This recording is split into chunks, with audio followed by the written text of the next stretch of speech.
ആലപ്പുഴയിലെ പുലയം വഴി ഒരിക്കലും ഒരു ആലപ്പുഴക്കാരന് അപമാനമല്ല, അഭിമാനമാണ്. കാരണം അതിലൊരു ചരിത്രമുണ്ട്, അതിലൊരു വിപ്ലവമുണ്ട്. പാവപ്പെട്ടവൻ കണ്ണീരാൽ തീർത്ത, രക്തത്താൽ തീർത്ത വിപ്ലവത്തിന്റെ ബാക്കിപത്രമാണ് ആലപ്പുഴയിലെ പുലയൻ വഴി. ഒരു സന്ദർഭം വന്നപ്പോൾ തുടങ്ങി കഴിഞ്ഞാൽ മഹാനായ അയ്യങ്കാളി ഈ പ്രദേശത്ത് ഒരു പോരാട്ടത്തിന്റെ പ്രതീകമാണ്, പോരാട്ടത്തിന്റെ സ്മാരകമാണ് ഇങ്ങനെയുള്ള വഴികൾ. ഇവിടെ സ്ഥലപ്പേരുകളെന്ന് പറഞ്ഞ പലതും കഴിഞ്ഞ കാലത്ത് പറഞ്ഞ വെറുതെ ഒരു പേരല്ല. കഴിഞ്ഞകാല പോരാട്ടങ്ങളുടെയും അതുപോലെ തന്നെ സമരങ്ങളുടെയും ചരിത്രം കൂടിയാണ് ഈ സ്ഥലപ്പേരായിട്ട് വരുന്നത്. ഇവിടെ പുലയം വഴി എന്ന് പറയുന്നത് ഏതെങ്കിലും ഒരു വിഭാഗത്തെ ആക്ഷേപിക്കാനോ അല്ലെങ്കിൽ അവരുടെ അധിക്ഷേപിക്കുന്നതിന് വേണ്ടിയിട്ട് പ്രത്യേകമായി ഉണ്ടാക്കിയിട്ടുള്ള ഒരു പേരല്ല. യഥാർത്ഥത്തിൽ വലിയ നടക്കാനുള്ള സ്വാതന്ത്ര്യത്തിന് വേണ്ടിയിട്ടുള്ള പോരാട്ടത്തിൻ്റെ ഒരു സ്മാരകമാണ് പുലയൻ വഴി എന്ന് പറയുന്നത്. എന്നുവെച്ചാൽ 1930കളുടെ കാലഘട്ടത്തിൽ അന്ന് ആലപ്പുഴ പട്ടണത്തിൻ്റെ കിഴക്കൻ മേഖല എന്ന് പറയുന്നത് പ്രധാനപ്പെട്ട കാർഷിക മേഖല. അത് പള്ളാത്തുരുത്തി, നെഹ്റു ടോപ്പി വാർഡുകൾ, ഇന്നത്തെ വാർഡുകൾ എന്നുവെച്ചാൽ 14 പാടശേഖരങ്ങൾ ഉൾക്കൊള്ളുന്നതാണ്. കേരളത്തിലെ പട്ടണങ്ങളുടെ കൂട്ടത്തിൽ ഇത്രയും പാടശേഖരങ്ങളുള്ള വേറെ ഒരു പട്ടണമില്ല. ഇവിടുത്തെ കർഷകത്തൊഴിലാളി മേഖലകളിൽ അന്ന് ഈ കർഷക തൊഴിലാളികൾ മഹാഭൂരിപക്ഷവും പുലയ വിഭാഗത്തിൽപ്പെട്ട ആളുകളാണ്. അവർ ആയിരക്കണക്കിന് ആളുകളുണ്ട്. അവരുടെ ഉപജീവനം കൂടിയാണ് ഈ കാർഷിക മേഖല എന്ന് പറയുന്നത്. അന്ന് പാവപ്പെട്ട ജനവിഭാഗങ്ങൾക്ക് അന്ന് വലിയ നടക്കാനുള്ള സ്വാതന്ത്ര്യം നിഷേധിച്ചിരുന്ന ഒരു കാലഘട്ടത്തിൽ ഈ പ്രദേശത്ത് ഈ തൊഴിലാളികളായിട്ടുള്ള ഈ പാവപ്പെട്ടവർക്ക് വലിയ നടക്കാനുള്ള സ്വാതന്ത്ര്യം ഇവിടെയും ഇല്ലായിരുന്നു. അന്ന് ഈ ഇന്നത്തെ പള്ളാത്തുരുത്ത് എന്ന് പറഞ്ഞാൽ നമ്മുടെ പടവീടിൻ്റെ കിഴക്കുവശത്തോട്ടുള്ള പ്രദേശം എന്ന് വെച്ച് കഴിഞ്ഞാൽ കന്നട്ടപ്പാടം എന്ന് പറയുന്നത് എന്നത് പ്രധാനപ്പെട്ട പാടശേഖരമാണ്. ആ കന്നട്ടപ്പാടവുമായിട്ട് ബന്ധപ്പെട്ടുകൊണ്ട് അവിടുത്തെ പാടശേഖരത്തിൽ പണിയെടുത്തിരുന്ന തൊഴിലാളികൾ അവരുടെ ഉപജീവന മാർഗമെന്നുള്ള നിലയിൽ കാർഷിക മേഖലയിൽ കൃഷിയും അതുപോലെ തന്നെ മത്സ്യബന്ധനവും അതുപോലെ തന്നെ കാർഷിക വിഭവങ്ങൾ ശേഖരിച്ച് വിൽക്കുകയും ചെയ്യുന്നുള്ളത് ഏറ്റവും പ്രധാനപ്പെട്ടത്. കാർഷിക മേഖല പണിയെടുക്കുന്ന സ്ത്രീ തൊഴിലാളികൾ അവിടെ എന്ന് പറഞ്ഞാൽ പണി കഴിഞ്ഞാൽ അവർ ചെയ്യുന്നത് അവിടെ പുല്ലരിഞ്ഞ് എന്ന് പറഞ്ഞാൽ നമ്മുടെ നേരെ പടിഞ്ഞാറോട്ട് കൊണ്ടുപോയി അത് വിൽക്കുന്ന ഒരു കേന്ദ്രം. അങ്ങനെ ഒരു കേന്ദ്രം കൂടിയായിരുന്നു ഈ പുലയം വഴി എന്നറിയപ്പെടുന്ന പ്രദേശം. പ്രധാനപ്പെട്ട ഒരു ചന്തയായിരുന്നു. ആലപ്പുഴ പട്ടണത്തിൻ്റെ തെക്കൻ മേഖലയിലെ പ്രധാനപ്പെട്ട ഒരു ചന്ത ആയിരുന്നു. അതുകൊണ്ട് മത്സ്യവും അതുപോലെ തന്നെ മറ്റ് എല്ലാ സാധനങ്ങളും വിൽക്കുന്ന ഒരു കേന്ദ്രം എന്നുള്ള നിലയിൽ വികസിച്ചു വന്ന ഒരു പ്രദേശമാണ് ഈ പറഞ്ഞ ഈ പുലയൻ വഴി ചന്ത എന്ന് പറയുന്നത്.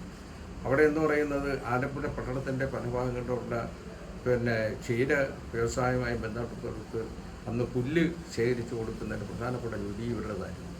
അപ്പോൾ ഇവിടുത്തെ സ്ത്രീകളെന്ന് പറയുന്ന പുല്ലരിഞ്ഞാൽ ഇവർ കൊണ്ടുപോകുന്നത് ഇവിടെ നിന്ന് പള്ളാത്തുരുത്ത് എന്ന് പറഞ്ഞ ഗാന്ധിവിലാസ പാലം കഴിഞ്ഞ് നേരെ പടിഞ്ഞാറോട്ട് വന്നിട്ട് പടിവീട് ജംഗ്ഷൻ്റെ പടിഞ്ഞാറോട്ട് തിരുവാമ്പാടി ജംഗ്ഷൻ കഴിഞ്ഞ് നേരെ പടിഞ്ഞാറോട്ട് കയറുന്നതാണ് ഈ പറഞ്ഞ പോലെ പുലയം വഴി. അവിടെ ചന്ത അവിടെ കൊണ്ടുവന്നിട്ട് ഈ സാധനങ്ങളെല്ലാം വിറ്റ് എന്നിട്ട് ആവശ്യമായിട്ടുള്ള അവരുടെ വീട്ടിലേക്ക് ആവശ്യമായിട്ടുള്ള സാധനങ്ങൾ കൂടി വാങ്ങിക്കുന്ന ഒരു പ്രദേശമാണ്.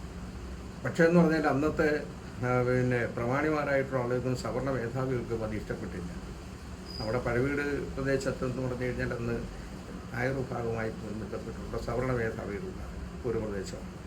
അതുപോലെ തന്നെ പടിഞ്ഞാറോട്ട് ചെന്ന് കഴിഞ്ഞാൽ അവർക്ക് എന്ന് വെച്ച് കഴിഞ്ഞാൽ അവർ തന്നെ ഇവരുടെ വഴി നടക്കാനുള്ള സ്വാതന്ത്ര്യത്തെയും മറ്റു വില എതിർത്തു.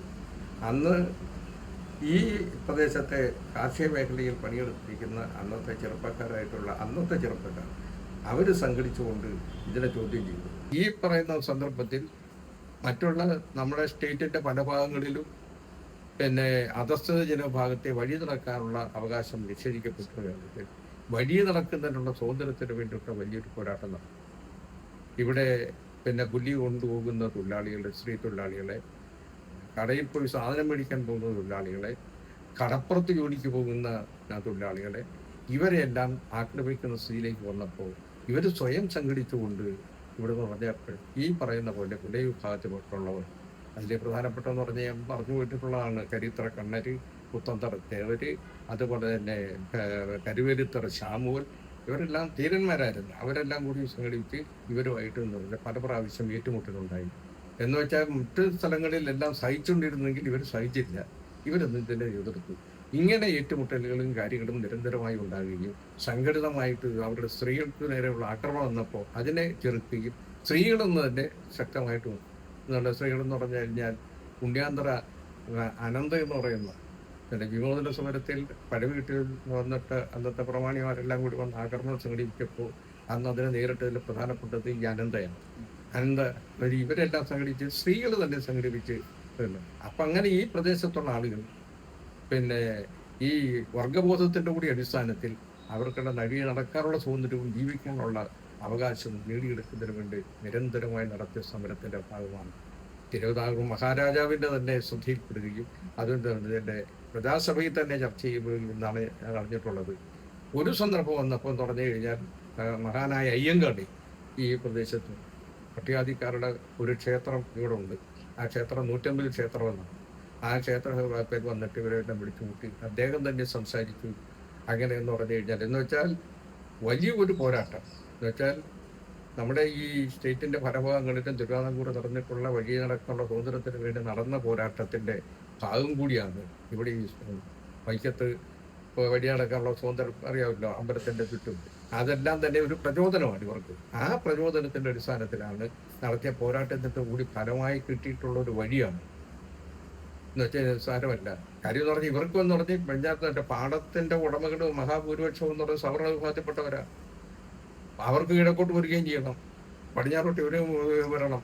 അപ്പൊ ഇങ്ങനെ നടത്തിയിട്ടുള്ള വലിയൊരു സമരവും ജീവിക്കുന്നതിന് വേണ്ടിയുള്ള പോരാട്ടവും അതുപോലെ തന്നെ വഴി നടക്കാനുള്ള സ്വാതന്ത്ര്യത്തിന് വേണ്ട പോരാട്ടവും അതുപോലെ തന്നെ അയ്യങ്കാളി ഉൾപ്പെടെയുള്ള ഈ സാമൂഹ്യ പരിഷ്കർത്താക്കൾ നടത്തിയിട്ടുള്ള പിന്നെ ഇടപെടലും അതുപോലെ തന്നെ പിന്നീട് കമ്മ്യൂണിസ്റ്റ് പാർട്ടിയുടെ ആവിർഭാവം 1920 കഴിഞ്ഞപ്പോൾ ആവിർഭാവവും ഉൾപ്പെടെ ഈ പറഞ്ഞുകൊണ്ട് പ്രചോദനം ഉണ്ടായി.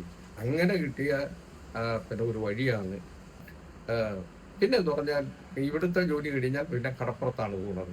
അവര് ഇവിടുത്തുള്ള തൊഴിലാളികൾ അവർ പോയി കടപ്പുറത്ത് വീഴും. എന്താ വെച്ചാൽ അവരുടെ പ്രധാനപ്പെട്ട സഞ്ചാര വഴിയായിരുന്നു.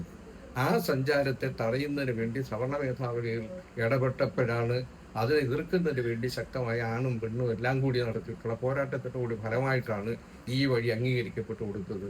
ആരും ചോദ്യം ചെയ്യാൻ പാടില്ല. എത്രയോ കാലമായിട്ട് നിൽക്കുന്ന ഈ 5 കൊല്ലമായിട്ടുണ്ട്. അപ്പോൾ ഒരു നൂറ്റാണ്ട് കഴിഞ്ഞ് ആ നൂറ്റാണ്ട് വടക്കോടുള്ള ഒരു വഴിയാണ് അന്നോട്ട് അംഗീകരിച്ചു കൊടുത്തിട്ട് എല്ലാം പറഞ്ഞ ഫലവും എല്ലാം വെച്ചിട്ട് അത് ഇവിടെയും വഴി.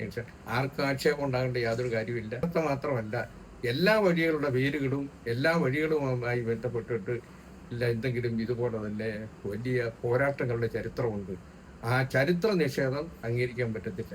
അതുകൊണ്ടാണ് ഇങ്ങനെ ഒരിക്കലും പ്രതീക്ഷിക്കാത്ത രീതിയിൽ ആലപ്പുഴ മുനിസിപ്പാലിറ്റി ഇത്രയുള്ള കാര്യത്തിനെല്ലാം തള്ളിക്കളയുന്നതാണ്. ആലപ്പുഴ മുനിസിപ്പാലിറ്റിയിൽ ഇങ്ങനെ ഒരു സ്ഥലനാമം മാറ്റണമെന്നുള്ള തീരുമാനം അല്ലെങ്കിൽ അതിനു വേണ്ടിയുള്ള നിലപാടുകൾ വന്നപ്പോൾ ശക്തമായി എതിർക്കാൻ വേണ്ടി തീരുമാനിച്ചത്. അതാണ് ഇതിനുമായിട്ട് ബന്ധപ്പെട്ടത്. അല്ല വെറും ഒരു വഴിയല്ല, പോരാട്ടത്തിന്റെ ഒരു ചരിത്രം കൂടിയാണ്. ആ ചരിത്ര നിഷേധം നമുക്ക് അംഗീകരിക്കാൻ പറ്റും.